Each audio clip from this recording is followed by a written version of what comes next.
Youth అంట ఒక అతను, ఇంకొక అతను అనిల్ పేరు. ట్విట్టర్ లో, ఫేస్బుక్ లో, వాట్సాప్ లో నా నెంబరు పోస్ట్ చేశాడు. అది చాలా క్రైమ్ అండి. అది దాని మీద సైబరాబాద్ నేను కంప్లైంట్ చేశాను.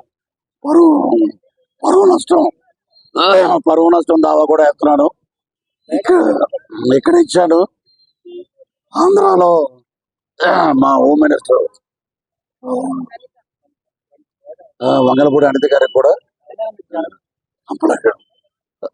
కంప్లైంట్ ఇస్తున్నానండి. అక్కడ కూడా సినిమాలో కంటెంట్ బాగుంది అనుకోండి, సూపర్ హిట్. నేను చూడొద్దు సినిమా అంట మీరు మానేస్తారా? ఎవరికి ఇప్పుడు నా ప్రొఫెసర్ నాగేశ్వరరావు గారు మాట్లాడారు, పృథ్వీరాజ్ మాట్లాడకుండా ఉంటే లైలా సినిమా గురించి ఇంత పబ్లిసిటీ లేదు. ఈరోజు సినిమా విశ్వక్సేని కానీ, ప్రొడ్యూసర్ గారు కానీ,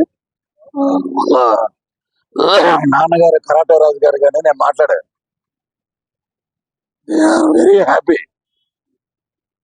ఇదేందుకు మధ్యలో సో సినిమా పరంగా 14 రిలీజ్ అవుద్ది.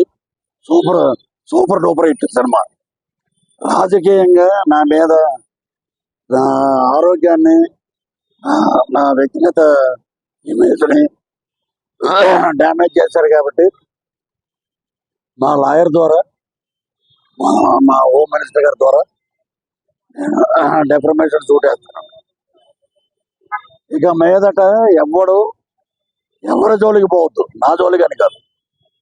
ఇలాగ ఇంట్లో ఉంటే అమ్మాయి మీద ఒకప్పుడు మా జీవితాలతో ఆడుకున్నారు.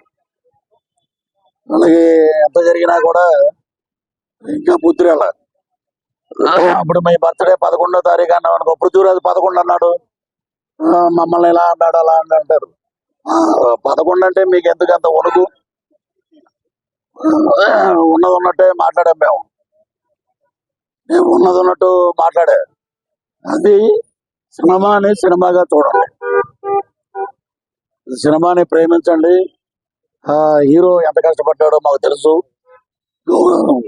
గౌరవించండి. సినిమాని హిట్ చేయండి. ఎదవ నీచమైన రాజకీయాలు ఉంటే పృథ్వీరాజు పొలిటికల్ సినిమా ఒకటి చేస్తాడు, అప్పుడు చూసుకుందాం, అప్పుడు మాట్లాడదాం.